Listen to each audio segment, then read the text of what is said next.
Okay, we're here with Rushford Lee with REDKOR Brands. REDKOR Brands is a branding company, brand messaging firm, and focus on branding. And with that, I'll let you, Rushford, kind of introduce yourself to our viewers, and just tell us about yourself, how long you've been in the business, kind of a little more about you and the company.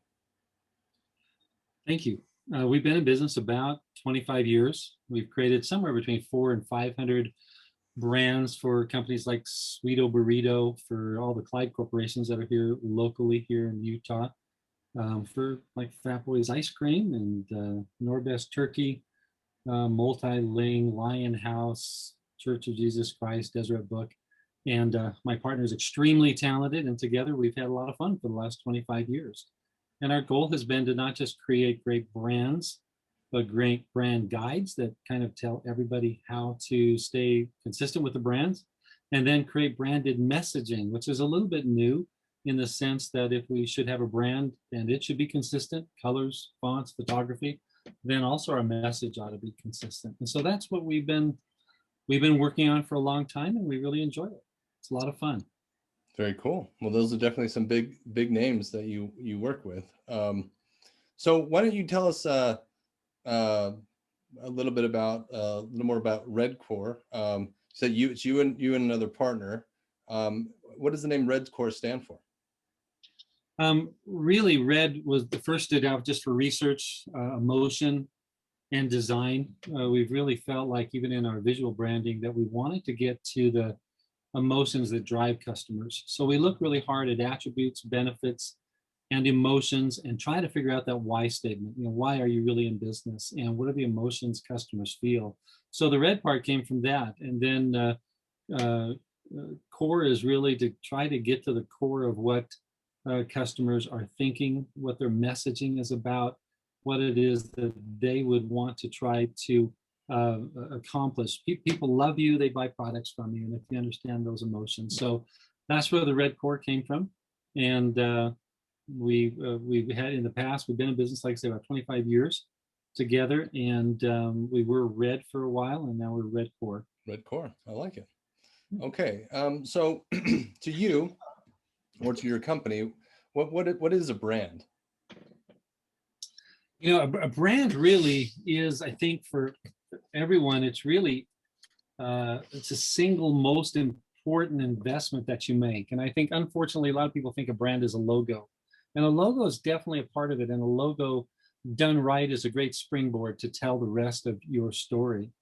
But we feel like with your brand itself, the brand messaging and the brand guide of the graphics and elements should be something that everybody, your C-suite down to your receptionist, or all should understand where you're going, how you're marching, get everybody rowing in the same direction. And that's kind of our goal with REDKOR, is that we call them playbooks for specific customers, where they have their foundation of the research and everything that we do to come up with what those messages are, what those attributes, benefits, emotions are.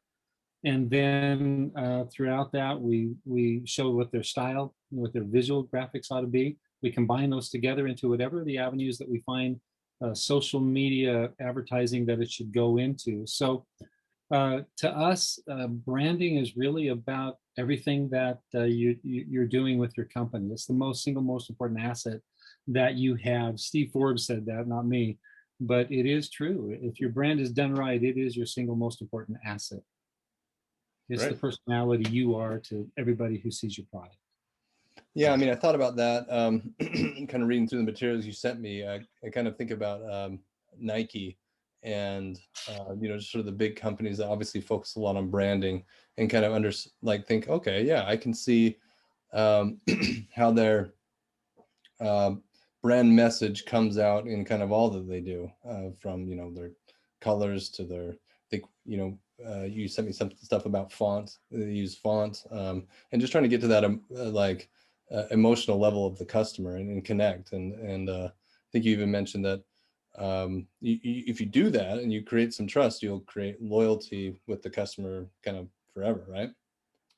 Yeah, with a brand, it's something you want to get right and stay consistent with it, because every time you change it, it feels like, oh, well, they've been bought, they've been sold, they've changed owners. And you want to create a relationship that doesn't change all the time. So both your messaging and your visual brand should be consistent. Doesn't mean you don't refreshen it, but it should be consistent for a long period of time. Okay, great. And so who do you mainly work with within a company? I mean, who are you targeting, and who should be uh, the people that within a company are working with you? You know, we find that almost all of our customers are owners. If we get into a large company, then it's going to be a vice president of marketing for a company that might be in the billions of dollars. Otherwise, it's usually the owner of a company, or if it's an investment company, then it's the project manager in charge of building that company that they're investing in. But typically, C-suite or right in that area, or right to the owner is usually who we end up working with. Okay. And you had mentioned earlier, talking about a playbook, and how valuable that is, and how that helps everybody. I think you said row all in the same direction at the same time. What is a playbook? Maybe give our audience an idea of what a playbook is and why that is important. Okay. Yeah, it's actually, the playbook name comes from, if you're familiar with football or other sports, the coaches on the side, they literally have a playbook, and this has all their information inside of it. And the goal with the playbook is, in the first section, we really try to build a foundation of what their messaging is. And that comes from researching and understanding the consumer well enough to know what they're looking for. And so that playbook has your mission statement in it. It has the emotional mapping, which we do, which helps us to understand what the emotions are, why they're buying. It has a customer profile in it, so you know who you're selling to and what they're like. And then we try to define, whenever we can, we try to define 8 to 10 key brand concepts or ideas, and we build those into pillars. So what are the key 9 things that customers are looking for? What's the number 1 important one, and number 2, number 3?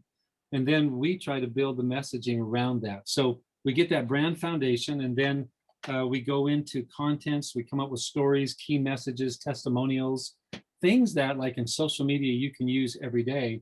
And instead of trying to think of what you're going to come up with for your next post or social media item, you go back and say, here's the 9 things that my customer is looking for from me, and I'm going to do a post on number 4.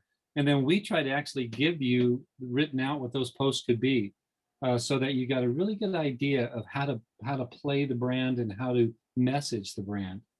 The third part of it, the brand playbook, is actually the graphics. It would be a style guide.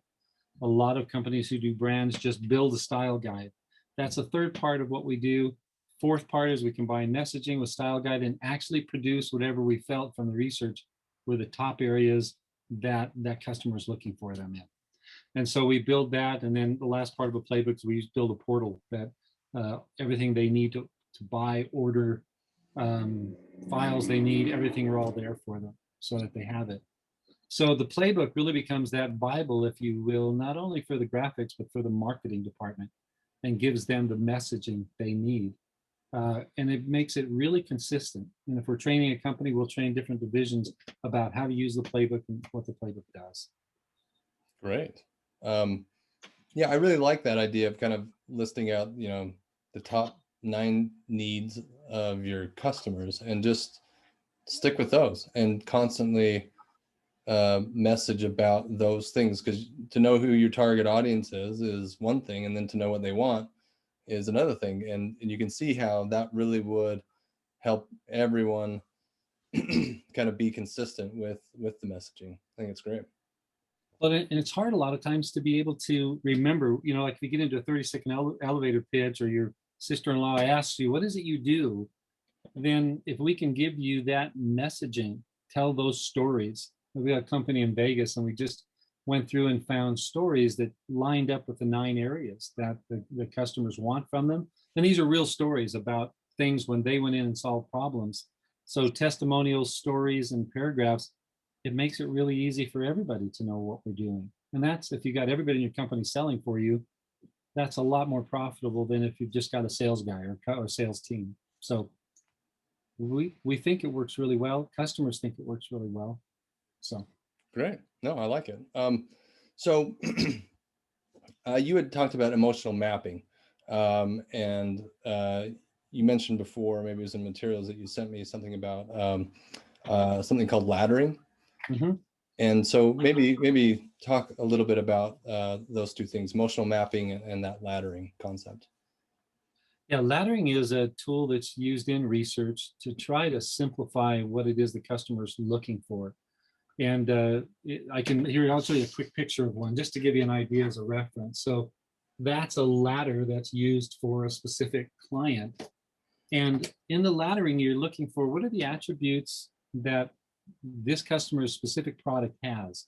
That's more like a lever, the red button, the low calories. Those attributes are important to the customer, but they're not attributes aren't where you sell at. But if you take those attributes and combine them with the benefits that the customer get from that particular product, then you're starting to have things that you can communicate. Your main communication points are around those benefits. But even with benefits, that's not what really sells customers. It is emotions. So if you're a Browning corporation and you're building a gun and you're selling that, why is it people buy those guns? It's not all to go out and protect the world. A lot of times it's because I love to go hunting. I like to take my son. I go with my brothers. My dad and I go. And there's an emotion behind that where it's not the gun that's as important. It is the inner relationship that you're building. And if you can discover some of those, like with Fat Boys Ice Cream, when we were doing some personal interviews, we did surveys. But I remember one guy taking a Fat Boys ice cream sandwich and he licked it around every single edge. And he was having this experience with the sandwich. And he said, I remember my dad and I used to go to the horse races. And every time he'd bring a cooler with Fat Boys ice cream and lemonade. And he says, I just remember those as great memories. Well, that's a great story. And that's the real reason why someone buys a Fat Boy ice cream is they bring it to parties. They do it to help at events and so forth. But if you can find those emotions, that's really where you want to sell at. That's even where you want to design your colors for the brand. It's with the photography style would all match. What are those emotions I'm feeling?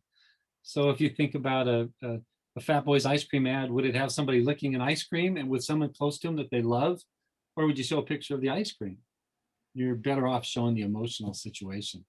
And then we want that to lead to values and a why statement. Why am I in this business? Why are people buying from me? So the ladder is a tool, and it makes it really easy for designers, artists, copywriters, and management to see on one page what the main pillars are that they're working around. It makes it because most people don't have time to read a 35-page or a 100-page research document. Sure. And though you might have those many pages, you want to break it down into one thing that makes it easy for everybody to see where you're going. And so we call it an emotional map or a ladder. Right. So do you have background in sales? I mean, it's you know so many things about the emotions of sales, or maybe that's just because you're in the business of branding and branding is tied to sales, and you understand that sales buying is an emotional process. Yeah, I think, like I said, we've been doing this for 25 years. It took us quite a few years to realize that to create a great package that graphically might win us a little award, but in all reality didn't sell anything. So we started about 15, 20 years ago with some folks out of BYU who helped us to learn how to do that kind of research, and Gary Rhodes and David Whitlar. And they were patient and kind enough to us to spend a year or so training us on how to maybe capture information for packaging and so forth and marketing. And it's been a great tool for us. But when you realize that you really shouldn't design anything at all before you know those emotional reasons and those benefits they're looking for, down the other side here, we relate values to mood and tone when it comes to copywriting and design. Emotions are our leverage points. That's what our photographs, our headlines are going to be. So this gives us a great deal of guidance. And I think we just learned by doing it better, doing it better, doing it better. And we get done with each project and kind of go, that worked out really good. They're really happy. But you know what? We need to do this. So we have a system that each time a mistake happens or each time we see a new thing, we pop it in there. And the next one we do includes that. And it's fun. It really is fun to see design being intelligent, not just decorative. Yeah, that's great. I think it's a good little slogan. So there is a lot of misconception out there about branding and what a brand is. And I imagine sometimes you get people that contact you and say, hey, we want to rebrand. And so we're going to redesign our logo. Um, Mhm. you run into that. And if you do, kind of, how do you coach them to explain more about, what they should be focusing on when they rebrand? Yeah, we decided that the only way to do it right is at least we do a stakeholder audit with their team. So we capture anyone that they feel really understands their product well. It could be 3 people, could be 20 people. And we go through that stakeholder audit. A lot of companies do that, but we actually focus on those 4 things. We'll talk to them about what are the attributes that you really think make your product unique and special? What are the benefits it gives to a customer? And once we take them through that exercise, we'll make them prioritize them, which is a lot of fun because you might have 5 different people in there. And to get them all to agree that the number one attribute we offer is this, the number one benefit we think our customers get is this. And we'll talk to them about emotional. What stories, people using your product? What have you heard? And we'll go look at reviews and so forth. So in any branding project, if it's even just developing a logo and a small style guide, we'll do that every single time. If someone's investing more, they actually want the messaging worked out and have all that, then we'll go out and do customer research, compare it to the stakeholders, see if they're the same, and they're usually not. And we go with what the customers thought were most important to them. But on some projects, they can't afford that. If they're just saying, I've got X amount of dollars, what can you do for me? So we'll start with that stakeholder audit, and that gives us some pretty good direction. Okay, great. Yeah, I think it's one of those things that probably people don't know what they don't know, and they don't understand these additional steps that are needed to develop that brand messaging and to understand the priority of their customers' needs and all that stuff. So it's probably one of those things that everyone should do and doesn't set aside time for it. But if they do, it's probably a great investment. And it helps them with marketing. It helps them with everything. We're starting to do workshops where our goal is to really train people how they can do this themselves if they want to, but mostly just to explain that a brand is more than a logo, and a good logo ought to kick off your brand and be that part of it. And also your messaging is part of your brand, that branded messaging. So we try to do workshops and try to talk where we can and educate people about it. But you're right, it is hard because someone says, well, I want you to do a logo. I've seen all your stuff. It's great. And can you do a logo for me? And you can go copy a logo or get someone to do it for $50 if you want to. But for us, it's a little bit bigger than that. We really want them to have something that will work for them in the long run. Sure. Well, a lot of what we do is franchise related, and so a lot of our clients are franchise systems, and branding is one of the most important things for a franchise system because one, I mean, that's why people buy into a franchise is the goodwill and also the system that's in place that they can benefit from. But when you have different franchisees out there, the more franchisees that you have, kind of the more potential for dilution of your brand message. And so to be able to kind of teach that, like in the initial training, like this is our brand, this is who our customers are, this is what we do. And I think that really does help kind of unify the franchise system, in a really good way. Yeah, franchises are almost the perfect application for something like this because once you have that brand guide, we do it virtually, so when it'll change and update, and so there's always a link to go look at that. But if every owner of the franchise had the same brand playbook, and as you add things to it, whether you're doing table tents or banners or signage for your franchises, they can just go up to a place and order it, and it's always the same. It helps to keep the franchise message stronger, and it helps to keep the franchisees doing a better job. And so that was one of the main reasons we started to develop the playbook, was for different franchises where we thought we could help them do a better job. Great. So you had mentioned before talking about, colors and things like that. So why are colors critical to a brand message? Yeah, that is a great question.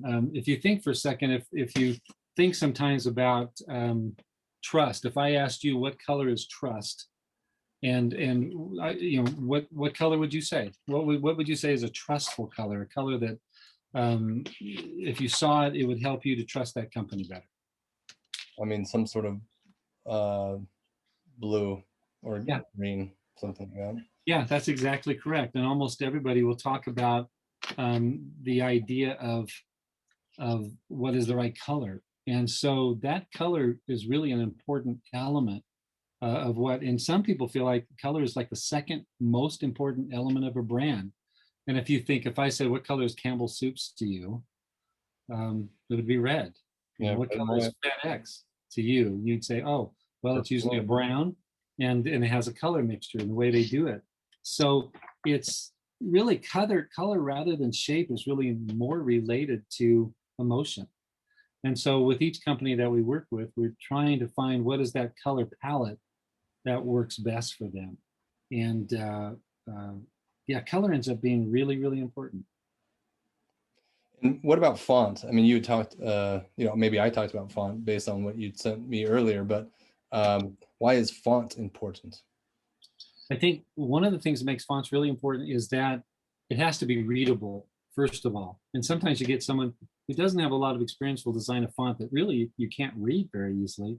So it needs to be kind of utilitarian that way. Prettiness without readability really wasn't serve anyone. And if you've got a company that you want to be solid and strong, that's different than a company who makes baby bows, like a baby bling. That's going to be a different font and a different reason.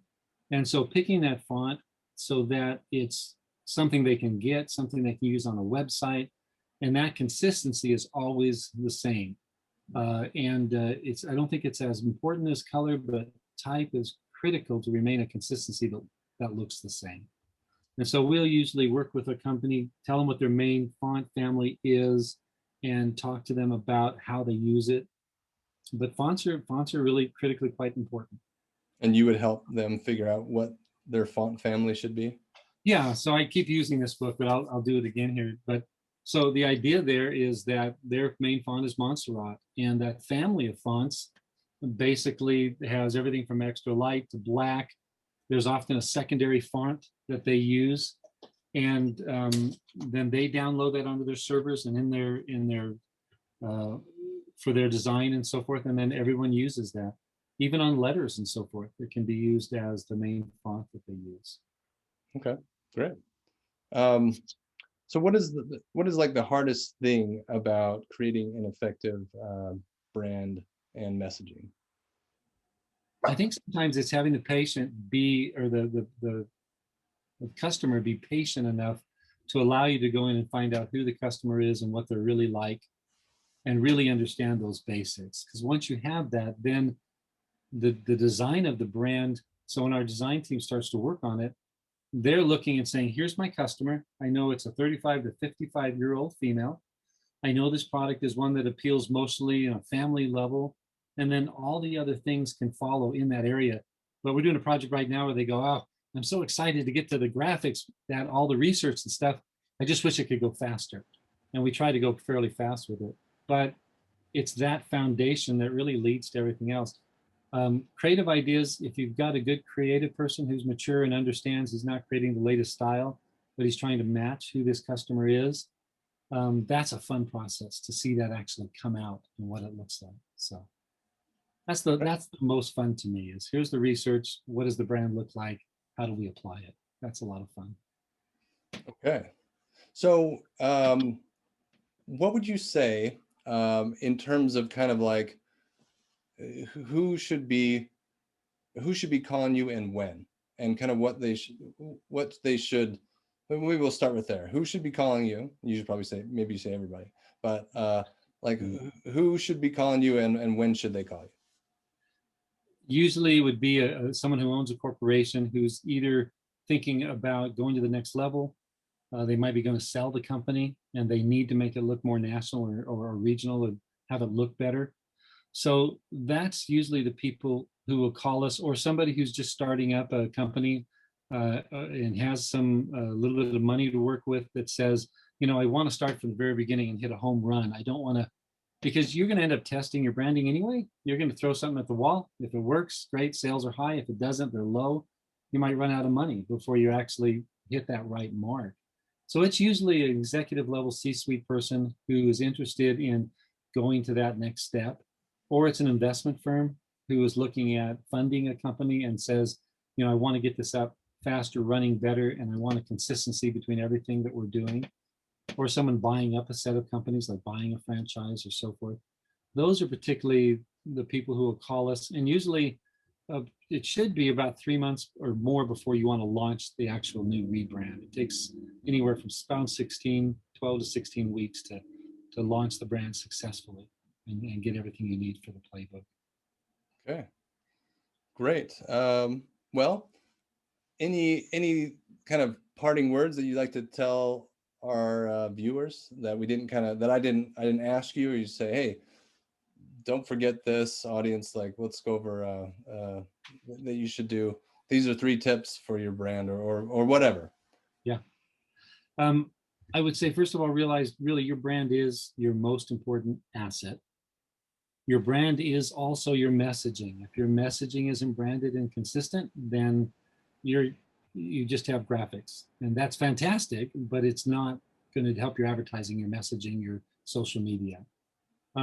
And last of all, be consistent. Whoever within your company is going to be the brand police person, don't allow it to slip. Every designer that comes in is going to say, oh, wouldn't this be better if, and there's a good answer to that. The answer is no. Well, what if we use a different font? No. This is who we are. And we need you to understand that and then design toward it. So those are 3 things I'd say are really, really important. Great. All right. Well, for all our viewers, you'll see Rushford's contact information at the end of this webcast. So make sure to reach out to him with all your branding questions. And like I said, he has a lot of experience with franchise systems and other things like that. So we're very lucky to have him on our webcast series today, and appreciate your time, Rushford, and look forward to continue to working with you. Thank you. It was fun to do. A little scary, but it was fun to do. Thank you. You did great. Okay.